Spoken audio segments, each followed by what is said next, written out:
Every year brings us a list of bad movies. In 2018 we got films like Slender Man and Gotti. In 2019 we got Men in Black International, which was actually the second review I ever made. And in 2020, when absolutely no films were coming out, we still managed to get some complete garbage like this. Bad movies come out every year, and a select few of them will become the popular thing to make fun of online. And in 2021, arguably one of the most popular bad movies of that entire year was...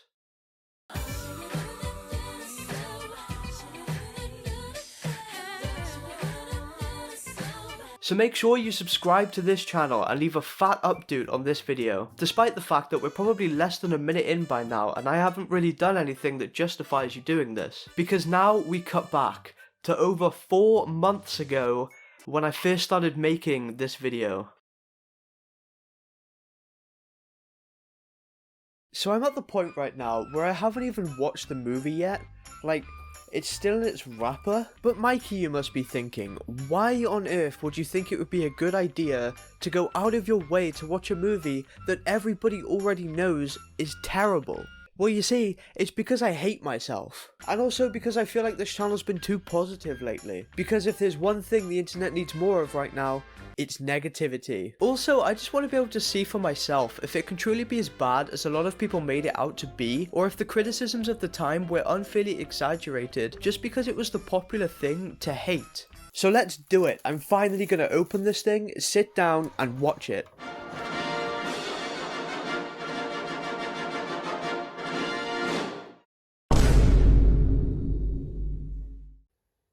In hindsight, I really should have anticipated this.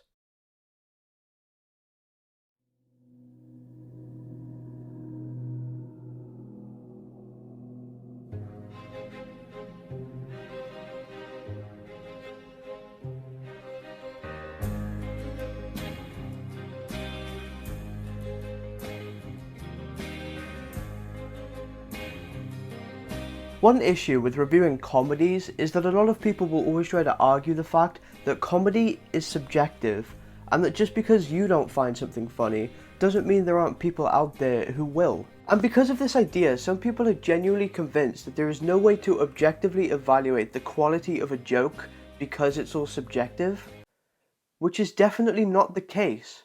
For example, if this scene of a massive CGI Ryan Reynolds getting excited over bright colours is funny to you, that doesn't necessarily make it a well thought out execution of a punchline designed to subvert audience expectations in a unique and clever way. Because the whole point of this scene is literally just retarded meathead likes vibrant colours.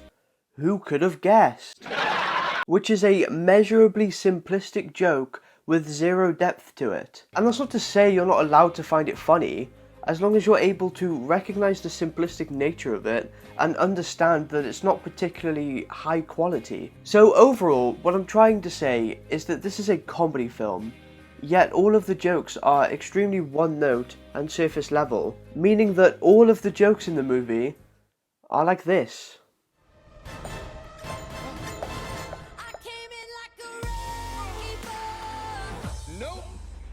There are only so many ways to explain how a joke isn't funny, so I hope this clip is enough evidence so that I never have to talk about the humour in this movie ever again.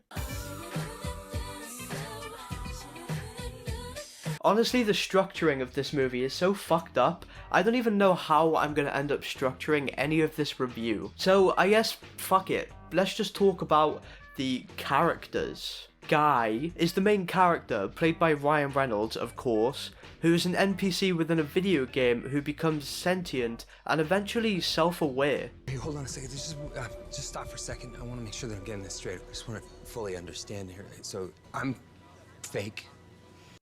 Confirmed, Ryan Reynolds isn't real. Actor from Stranger Things and Molotov Girl are the other main characters in this movie. These two characters are the ones who actually made the game and coded the advanced AI that led to Guy being able to learn beyond his programming and become self-aware. However, this advanced AI was stolen from them by another character, Adolf Hitler, who is the stereotypical evil and selfish character. You better be paying attention to all of this crap, because fuck if I am.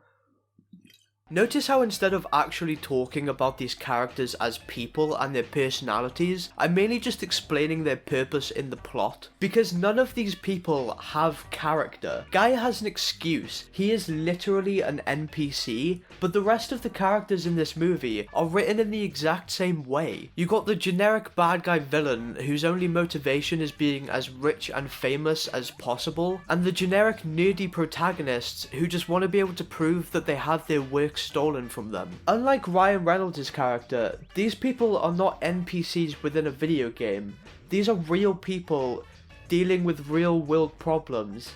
So why are they written so simplistically? There's also these other characters that exist within the film, but honestly, who cares? Let's just move on and finally start talking about the plot of this movie is very simple. Imagine if in GTA Online, one of the NPCs stopped behaving like an NPC and started to act more like a player, creating an almost Truman Show-like situation where you have this normal guy living in a world surrounded by actors, or NPCs. Guys, he's literally me. I'm surrounded by NPCs all the time. Why, yes, I am schizophrenic, why do you ask? So the movie begins with a sequence showing us how Blue Shirt Guy lives his ordinary life as an NPC in a rather uninspired voiceover scene, which kind of sets the tone for the rest of this movie. Uninspired. Anyway, we get introduced to our main character, Guy, who goes on with his normal life as an NPC until he meets the girl of his dreams, which inspires him to break away from his normal routine in order to try and find out more about this person by ordering a different type of coffee. I'd like to try a cappuccino. Please. But you get a medium coffee, cream, 2 sugars. That's what you get. That's what everyone gets. Every day, always. Well, Somebody's about to get shot. Anyway, the way that this world works is that the people with sunglasses won't talk to the NPCs. So Guy figures that he needs to get himself a pair of sunglasses the same way that anyone would. By killing a man. He's just resting. This is when he figures out the true nature of the world around him and uses his new abilities for good in order to level up enough to be able to help this girl, who was actually one of the people who helped make the game. Only her work was stolen from her by Hitler so that he could get rich and famous, whilst the people who actually made the game and worked on the code were just left in the shadows. So together, her, Guy, and the actor from Stranger Things, who also worked on the game, worked together in order to find the necessary evidence to prove that their code was in fact stolen for the game by Hitler. Hitler tries shutting down the servers of the game so that they can't find the evidence that they need, but they get it anyway, and they use the code in order to make a new game, one that turns out to be far more popular than even Antoine's game. I mean Hitler's game, fuck.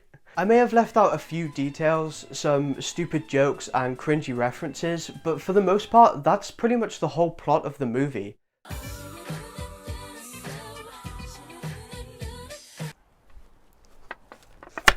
I would say this movie appeals to two different types of audiences in very different ways.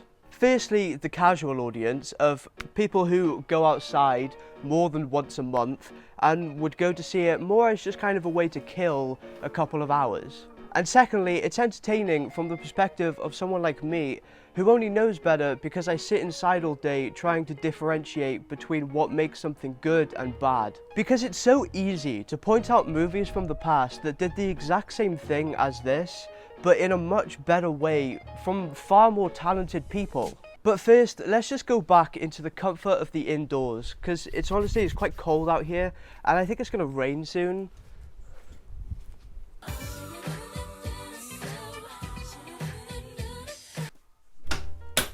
For example, when Guy first starts to realise that the world he lives in isn't real, I couldn't help but be reminded of The Truman Show, with how they both start out the movie naively playing into these characters set up as a part of their false reality. Another example would be when Guy and Molotov Girl start developing feelings for each other. To me, it weirdly kind of felt like a very, very, very dumbed down version of her. Two people in different states of existence developing a relationship. Comparing movies like these to Free Guy is such a stupid concept to me that I actually found it quite entertaining whilst watching this movie, to think about how it takes these more complex ideas and basically just dumbs them down to appeal to an audience of people that doesn't give a shit. The movie tries so hard to appeal to a mainstream audience that I feel like the original aim was to try and take these more complex ideas within film and try to introduce them to new people, but then they just got too carried away with it and spent so much time appealing to this mainstream audience with cameos, references, and cool action scenes that as a result the entire movie just ended up being extremely mediocre and just feels like a dumbed down version of ideas that have already been done better in the past by far more talented people. So would I recommend this movie to people? Sure. I feel like anyone could enjoy this movie in one way or another. Whether it's in the way that the original creator intended because you're an idiot, or maybe you just want to pick it apart like I did. Maybe you want to try and find some other examples of movies that this film failed to copy, because there are quite a few that I left out, and sometimes you just want to point and laugh at some stupid shit.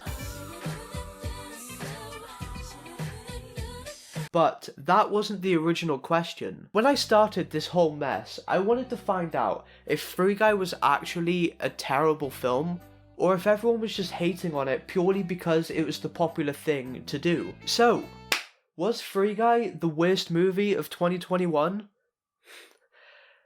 No.